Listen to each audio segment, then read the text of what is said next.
Մարկոս 10:49 Քաջալերվիր, վեր կաց, նա քեզ կանչում է։ Նա նստած էր ճանապարհի եզրին, կույր, աղքատ ու մերժված։ Նա չէր տեսնում ոչ արևը, ոչ մարդկանց, բայց երբ լսեց, որ անցնում է Հիսուս Նազովրեցին, նրա ներսում մի բան շարժվեց, մի բողբոջ, որ տարիներ շարունակ ճնշված էր մնացել՝ հույսը։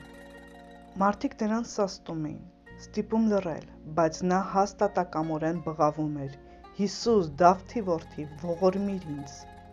Բարդուղիմեոսը վեր կացավ, գցեց իր վերարկուն, որն իր համար ոչ միայն հագուստ էր, այլ ամբողջ կյանքի անցյալը, կախվածությունը, մթությունը, անցած ճանապարհը։ Եվ երբ կանգնեց Հիսուսի առջև, նրա մի խոսքը բավարար էր. «Քո հավատքը քեզ փրկեց»։ Բարդուղիմեոսը հանդիպեց լույսին, և նրա կյանքը փոխվեց, իսկ դու հանդիպել ես նրան, դու տեսնո՞ւմ ես։